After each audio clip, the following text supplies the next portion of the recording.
Build a website before you build a workplace. Don't treat your business website like logistics. Treat it like an employee.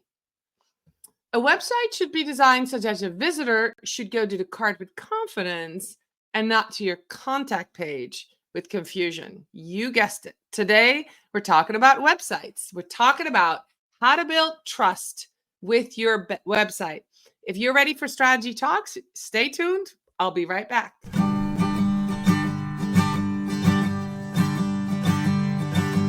Let's strategize together.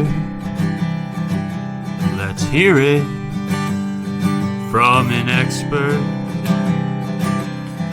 Join the conversation, it's informative and free. You and me, let's talk some strategy.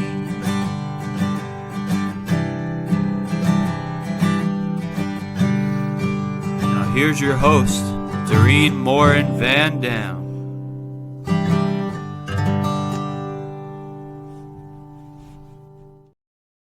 Hi, everybody. Welcome back to Strategy Talks. If you're here live with us on Facebook or LinkedIn or YouTube, let us know in the comments where you're joining us from.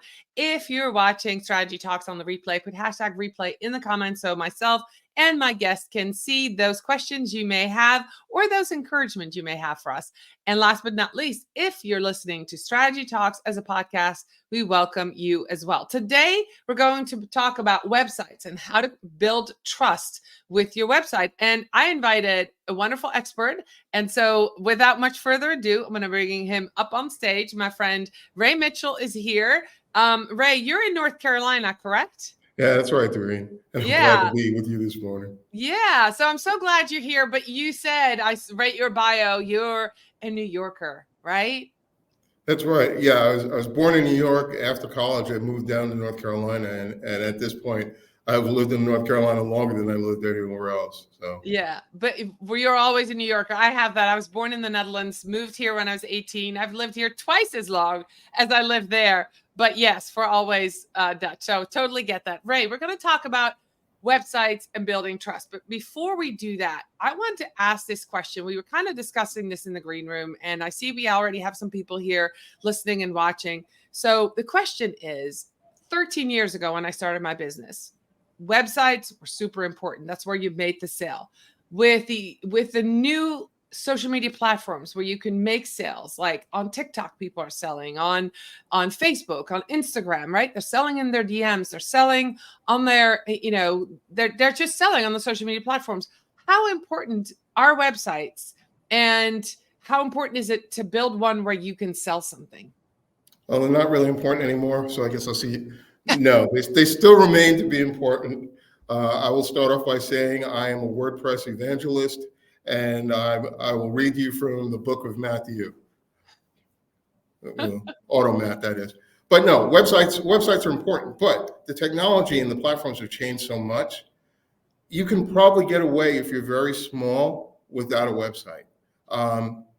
People build their businesses around TikTok and around Facebook, and you can get a lot of audience there. But as we know, sometimes the algorithm will work against your business. But more important, you can see, at least in the US, the regulatory environment may influence how your business is treated on those sites. Facebook changes at times have seemed very arbitrary. I'm dealing with one of those myself at the moment. But at the same time, those platforms give everybody the ability to be online, whether it's just for social reasons, whether it's to promote yourself or to promote a product. So you can actually operate e-commerce from your online platform, whether it's a true website or the social media platforms. In fact, Shopify actually has a product, their Shopify Lite product, that works very well for social selling, where you can put a featured product on your TikTok page or on your Instagram page and actually have the power of the Shopify engine in the background managing your sales, inventory, and actually the start of that delivery process. So it's possible to do even without a website. I think that is awesome. You were talking about that in the green room, and I wasn't quite aware. So that's great if you have a really small business, right? If you have a startup, or if you don't have all the all the money to invest in a website. So here's a question, side question, but I kind of want to know your answer. What should somebody expect? Somebody who starts a business, what should they expect to invest in a website? That's a hard question, and I always tell people, how much is a house or how much is a car? You really can't tell, right? How much is a website? You really can't tell until you know what you need, right? Are you a student living in New York City that's got a short walk to work? Well, maybe a one-bedroom studio is fine. But if you're in New York City, and you're like Jim Gaffigan with a whole army of kids, that one bedroom is not going to suit you, even though it's a very, very affordable price. So it's key to the functionality that you need. It's key to what the purpose of the website is and whether it's okay for it maybe not to function optimally or look pixel perfect, but suffice to get your message across. So I know you're looking for a number. It's not unreasonable to get a one-page site for $700, but they can go up from there because it takes as much care to run your business on a one-page site as it does on a multi-page site. In today's money, it's not unreasonable to spend between $2,500 and $3,500 for an introductory site. All right. You can do that a lot less if you're willing to roll up your sleeves and do a little of the work yourself. Yeah. So that gets me to, you speak at WordCamp, right? That's correct. Yeah. And for those who don't know what that is. Oh, I thought you were going to introduce that. Yeah. WordCamps are held across the globe in local cities, big regional events, and big national events. WordCamps are the users conferences for WordPress users, taking people who have never seen a WordPress site and are afraid of code and putting in the same room with people who are, top shelf designers and coders, people who literally have built the websites for NASA at WordCamp US. That was a very recent presentation. But it's an opportunity for everybody to share their knowledge and help everyone grow in their skills in using WordPress. And that's a great place to learn if you want to try and build your own website.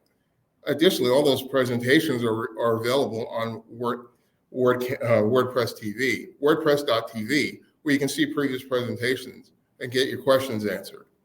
That's awesome. So for those who are marketers who are listening to this, if you're like me, you probably have access to all of your clients' backends of their websites. I have access to Squarespace and Wix and WordPress and all the different things. So you kind of see the bells and whistles, but often content managers are in charge or partly in charge of maybe the content piece of the blog. So you will need to know how to do some SEO and some back-end stuff. I usually don't get into, updating the website at all. And I know with WordPress, one of the things that needs to be updated frequently are in the back end are some of those plugins. But that's not what we're going to talk about today. Today, we're going to talk about creating a website that builds trust. I just kind of wanted to set the stage of your expertise and what you do with WordPress. So, Ray, what are some of the mistakes that you've seen people, whether that's a business owner who insists on doing this and that with their website, or people who don't know how to create websites, what are some of the mistakes they make? And I preface it with this. I have, over the last 13 years, have at least met 10, 15 people who come to me with a website that's not functional, that doesn't do what it's supposed to do for them. And they're upset because they've paid a lot of money and they've invested a lot of time. And yet I have to tell them that we probably have to rebuild it, or they probably have to go and rebuild it. So what are some of those mistakes that you see that people make all the time? I think the biggest mistake that people have when they're doing their own website or writing the content for themselves is thinking that the website is actually for them. There's no man so perfect as he is on his own resume. There's no website so perfect as my own website. And they try to make it in their own image that really speaks to them. But if the goal is to actually attract customers who aren't you need to make the website so that it actually attracts those other people. There's a joke in the design community about the website owner always wanting the logo to be bigger because they're proud of the logo. But your client is not coming to the website for the logo. They're actually coming for the information that helps them make a decision to do business with you. And offering them the content and the information they need to make a rational decision to get them to do what you want them to do, pick up the phone, place the order. That's what you've got to be focused on. And that's why I really focus on making sure that from a trust perspective, it's easy for people to trust you. And if it's easy for them to trust you, it's a little easier for them to take the action on that call to action that we always talk about. Yeah. I laugh about that because people sometimes forget to actually even put a call to action on the page and wonder why they're not getting leads or contacts. Right. So what are some other blind spots that you've seen, especially business owners? And if you're listening and you're a business owner and you're in the process of building a website or updating your website, or maybe you want to rebrand, or maybe your website isn't producing the results you want. Maybe you have no conversions, or maybe you have very little traffic, right? So what are some of the blind spots that you see that people have about their website? I think one of the bigger blind spots or false expectations that we set is expecting people to come to the website and immediately convert to a customer. And that's not the process in most any aspect of real life. People typically don't connect on the first date. And when we talk about trust and we talk about websites, I literally kind of align it with that dating process. Dorien, you're a very beautiful woman, and this is the first time that we're seeing each other. I think we should get married today. If I came to you with that, you might be flattered, but then at the same token, you might think I was crazy. And there's no way that you would immediately commit to, a high ticket purchase or maybe even a small ticket purchase. You probably wouldn't even want to give your real email address for an opt-in form. Right. So, creating an environment where people feel comfortable, can believe in the information that you're presenting, and it intrigues them enough to want to reach out and communicate with you either by phone or by filling in your opt-in form. That's really the goal with any website.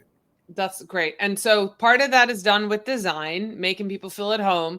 Part of that is done with content. So what kind of content is missing, or what kind of content what's missing from a website, or what kind of content do you see that people have that is that trust building? Well, again, I relate this whole thing to the dating process. So I think my proposal is still out to you. You can answer at the end of the show. But if you think about visiting a website like dating, the things that become important are the first impression. What's that impression when you actually land on site? What does it look like? What does it feel like? If you're seen with this person on a date, what are your friends going to think about that person and think about you, right? When you're with this person and it's late at night, it starts to get dark. Do you feel safe, right? Do you feel protected? Do you feel that you're going to be okay? And the most important thing after you've been together a little while is, are you worth the trouble? Are you really worth the trouble of us being together in this relationship? And people have that same perception when they go to your website. The first impression really is the design. What does it look like? Does it fit the expectation they have for your business? If you're a bank, shouldn't it look like a traditional bank site and less like the club on 59th Street? So you've got to make sure that the design pieces are congruent with the experience people are having. We still have people using free websites that are on, my website .freewebsitebuilder.com. If you want to build credibility, don't use that free domain. Actually build your website under your own domain. Spend the $9, $12, $15 to have a real presence. Okay, that makes a lot of sense. So, as far as content, one of the things that as a social media manager that I see, I do a lot of competitors analysis, right? When I get in a new client and we do a strategy, I'll ask them for their top 4 to 5 competitors, and I'll line them all up. I've got my double screen, and I'm going to go pull them all up, and I'm going to look from website to website to website to website and kind of see what other people are doing in the industry. And I recently did one where the industry is SaaS software, right? And every single website looked the same, right? It had the same corporate feel, well, technology feel. And then I went to social media, and every single one of the competitors had followed that feel through to social, which might work for the website to build trust, but on social, it flopped for all of the competitors. So I'm now working with this client where everybody goes left, he's going right. So even though the website looks professional and, in that technology sphere, the social media is all people. It's all little videos. It's all explanations. It's all welcoming. It's funny. It has memes. It has different things. So how important do you think it is to find that voice that you have on social and carry it through to the website? Is it okay to have that disconnect as long as the branding is there? Have you? I think, as you're talking, I'm thinking that really is the true essence of branding, right? So for the website, yeah, you do want to look industry appropriate. There's still room for personality. You initially asked a question about content. The content is really how well you answer your site visitor's question. And to the degree which you can actually give them the information they're looking for and answer the common questions, you're more likely to have success. That being said, you can have a website that's functionally identical to all of your competitors. Think of fast food chains. Looking at a Burger King website, kind of looks like a McDonald's website, kind of looks like a Wendy's website. But if you look at their social presence, Wendy's social presence is definitely a lot different and definitely a lot more edgy. And as a result, they have a stronger following or a more passionate following. McDonald's may have more numerical followers, people who liked the McDonald's back in 2010, 2011. Right. They're likers and they follow them. But the passionate followers, the ones that really go behind the brand, are really intrigued by what Wendy's social marketing position is. So it's a balance of both. Okay, so how do we convert, or what is needed to convert somebody, a website visitor, with their merits proposal is on the table, into somebody who says yes? How many clicks does it take? How many visits does it take? What does it take to get there from a website perspective? Well, it's still, I think, unless you are very well known outside of your website and people are coming to your website for a specific purpose, to maybe based on your social media post and the environment on social, you finally have that call to action, go sign up for the webinar on my website. Those are the only people who are immediately going to go website visit first time, plunk down the $47, plunk down whatever that amount is to convert. Most other people need to go through a process of visiting your website, getting their answers that they're seeking in order to make the decision, feeling comfortable enough with you to do that, and then going through a frictionless process to actually make that sale. So your website needs to be composed of information that's really relevant to the offer that you're trying to make, whether that sale is just as simple as call us for a free estimate, or something as complex as sign up for a 36-month service plan for these copiers. It's got to give them enough information that they can make a rational decision to do that. And then once they've decided to do that, make the process as frictionless as possible to get the credit card information. So don't make them sign up for an account before they put the delivery address in. Have them put the credit card information on a separate, on a two-step form, so that they've spent the time doing the first part and are somewhat committed when you finally ask them to go ahead and do the second part, providing the card information, the delivery information. All right. So I have a question that's kind of off to the side, but this is something that comes up as a social media marketer. And if you're watching and you're a marketer, I'm sure you have the same question in your head, and I've done both sides. So here's the question, Raymond. A lot of times when people need a rebrand or redo a website, there needs to be content written. And I have talked to many people who think that the business owner or the CEO or the CMO is in charge of writing the content. So they will hire a website expert or designer, right? So you have a website designer who then might copy an old website for the content unless the owner rewrites content. So I'm trying to wrap my head around, because this happened last year with a client of mine where money was spent on a website and I was pulled in after. So the website was already live. And I said, so I asked the question, who wrote the content? And they said, oh, we just copied the content from the old website into the new website. And I got off the phone call, and the client called me and she goes, that was wrong, wasn't it? And I'm like, well, if you're spending money on a new website and a new design, I'm thinking you might also need an updated piece of content. She goes, well, they didn't ask me. And I said, well, I think it's time to talk about who's going to do that. Who's going to write that? You're either going to write a copywriter or hire me, or you can do work together. Where does that process start? Who leads that conversation? Do you do that? Yeah, you're asking a pretty hard question. Okay. All right. Clients don't like necessarily to spend money over and above what they've done to develop the website. That being said, that's always a question. As much as I love the clients that I work with, and as much as I love working with people, and I can do some writing, there's no one more convincing or more compelling about your business than you are. There's no one who understands it as deeply as you do. So the client, or in this case, the business owner, needs to be responsible at some level for the content that goes on the website. The trigger of building a new website is the perfect trigger to reassess whether we need to adjust our message. A website, realistically, and I'm saying this not because I sell websites, it's good for about 3 years, right?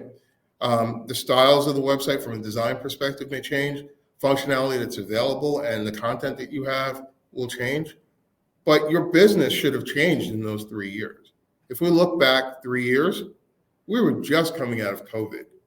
If your message is a pre-COVID message, and I say websites lasted 3 years, I end up talking to people 5 to 7 to 10 years after their last design.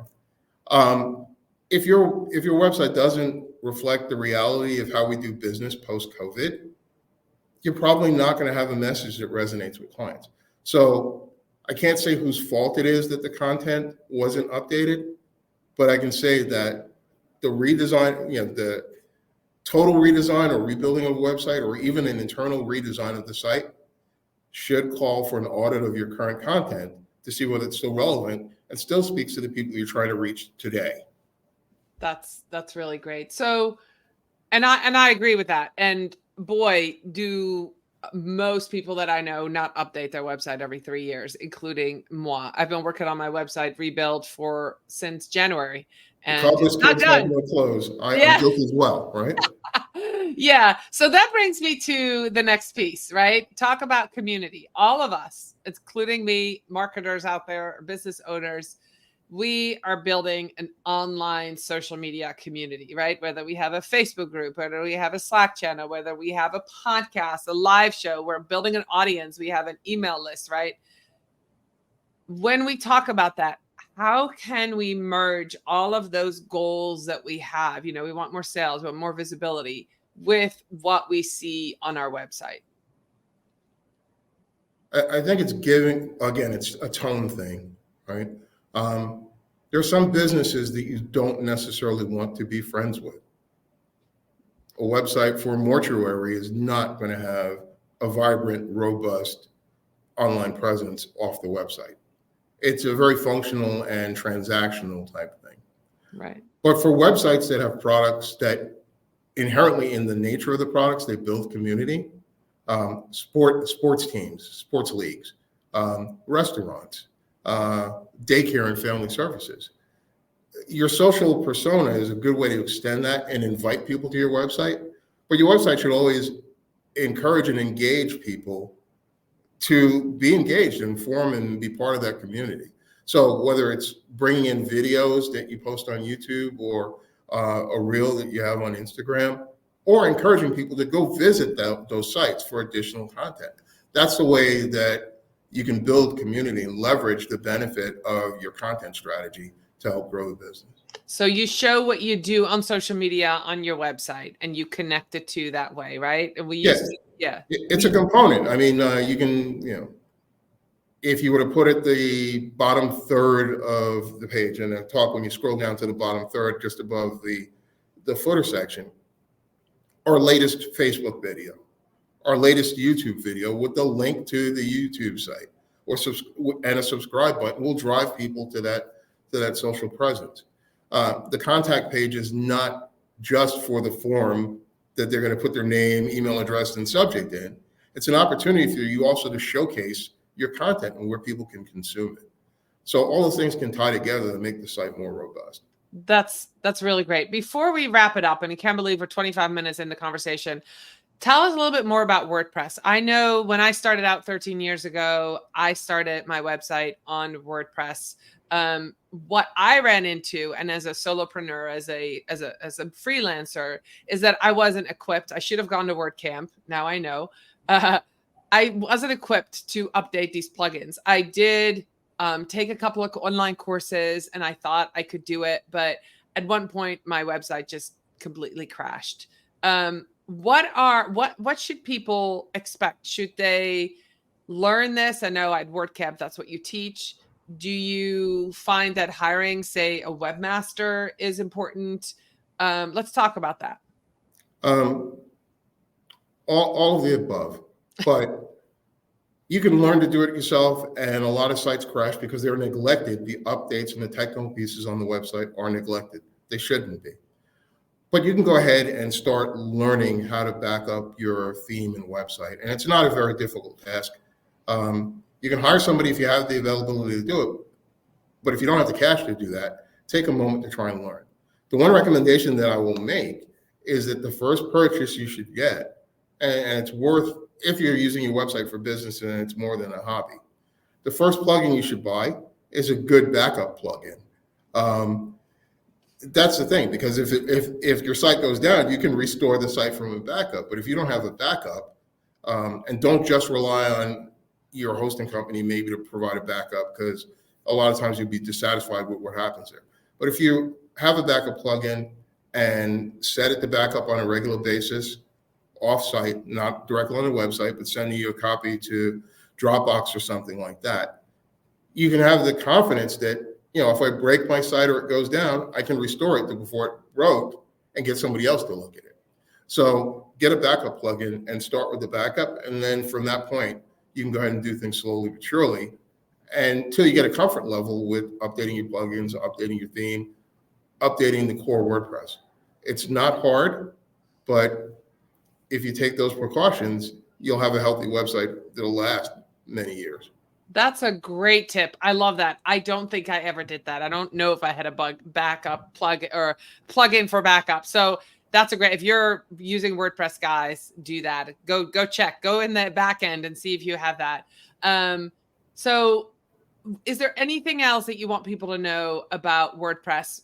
Why do you love it so much?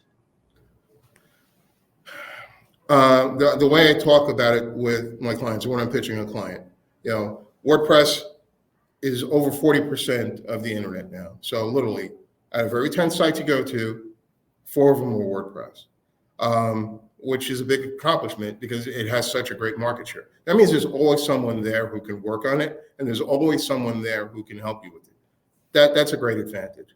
But I also tell them, WordPress is easy enough for the Cub Scouts, the old ladies at church, and for just regular people to actually set up a blog post or create a page. If you can fill out the forms on an email, you can actually create a page or a post in WordPress. It's that simple. But it's powerful enough that big sites like Rolling Stone and Harvard Business Review and Sports Illustrated and the blog at Facebook have used WordPress, New York Times have used WordPress as a component of their online delivery strategy. Now, those sites are made up a little bit more robustly than, the $3 hosting that you would get when you buy online. But it's the same core functionality that we have in WordPress, and that's the beauty and the power of WordPress.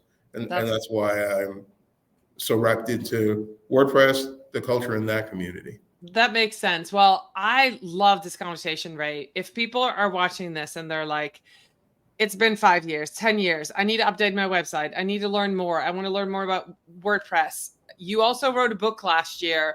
Where can they meet you and where can they connect with you? All right. The best way, and most people are here on LinkedIn. You can look for me on LinkedIn. And Dorien, please put it in the show notes. But I will. I'm Raymond Mitchell on LinkedIn, Raymund Mitchell on LinkedIn. If you're interested in the book, you can go to Magical Coach websites and actually get a copy of the first chapter of the book. But those are good ways to get in touch with me. Don't really have a strong online presence, which is something I probably need to talk to you about. But you can follow me at Made For You Media on Twitter. I'm still one of the old people that call it Twitter. It'll never be X. Never. All right. Well, I appreciate you spending time with me and my audience today, Raymond. It has been wonderful to learn more about WordPress. You might have converted me back to WordPress. I need to talk to you about that. So if you've been listening, connect with Raymond. I will put his link in the show notes as well as in the comments where this has gone live so you can connect with him, learn more. Don't be afraid of WordPress. I was really afraid for a while there. And so even, especially the updates and stuff, but this one tip that Ray gave is amazing. So go back and watch that if you missed it, if you just tuned in late. Thank you so much for being with us today. I will be back next week with another episode of Strategy Talks. Bye, everybody. Goodbye. Thanks.